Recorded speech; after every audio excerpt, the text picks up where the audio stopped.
লাভ জিহাদের বিরুদ্ধে রাজ্য সরকার এবং কেন্দ্র সরকার বিশেষ আইন প্রণয়ন করুক, এই দাবি জানালো বিশ্ব হিন্দু পরিষদের দক্ষিণ আসাম প্রান্ত।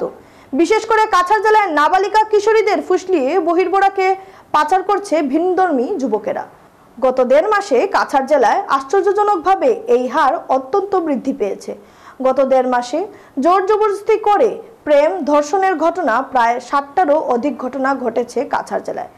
এক সাংবাদিক সম্মেলনের মাধ্যমে এই তথ্য তুলে ধরেন বিশ্ব হিন্দু পরিষদের কর্মকর্তারা। তারা বলেন, এমনকি 8 থেকে 10 জন মিলে গ্যাংরেপের ঘটনাও ঘটেছে। এ নিয়ে তীব্র ক্ষোভে ফুঁসছে দক্ষিণ আসাম প্রান্তের বিশ্ব হিন্দু পরিষদের কর্মকর্তারা।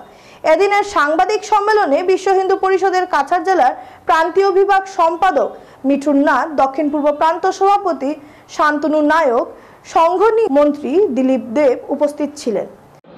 আমরা লাভ জিহাদের ঘটনা বলি যে শুধু লাভ জিহাদ নয়, বিভিন্ন ছলে বলে কৌশলে যে হিন্দু মেয়েদের অপহরণ করে নিয়ে যাওয়া এবং ওদেরকে ব্ল্যাকমেইল করে কিভাবে ওদেরকে ধর্মান্তরণ করা যায় বা কৌশলে যেভাবে হিন্দু মেয়েদেরকে একের পর এক হিন্দু মেয়েদেরকে নিয়ে যাওয়া হচ্ছে, গত 1-1.5 বছর ধরে দেখা গেছে তার মাত্রাটা অনেক বেশি বৃদ্ধি পেয়ে গেছে।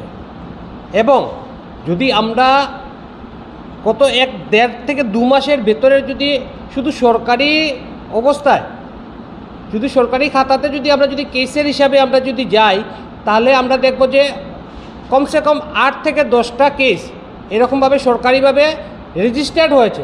এদের ঘটনা তো অনেক, এটা শুধু যে ওখানে যে বাড়ছে এটা না, এটা মানে আজকে যে মিঠুনে দিল তথ্যগুলা, এটা হলো জাস্ট সবগুলো তথ্য দেওয়া হয় যদি, তাহলে এটা বিরাট বড় ব্যাপার হয়েছে। জাস্ট আপনাদের জানানোর জন্য, নিশ্চয়ই আপনারা জানেন, তা সত্ত্বেও এটা প্রেস মিটের জন্য মিঠুন আজকে 1 মাস 1.5 মাসের ঘটনা যেগুলো হয়েছে এটাই আপনাদের সম্মুখে তুলে ধরেছে। কিন্তু এটা কিন্তু আজকে না, আমরা অনেক সময় দেখেছি যে এটা পত্র মানে আপনার সোশ্যাল মিডিয়ার মাধ্যমেও একটা প্রাইজ মানির মতন, যে একটা ব্রাহ্মণ মেয়েকে নিয়ে আসলে অত টাকা, একটা অমুককে নিয়ে আসলে, that means there is something behind it.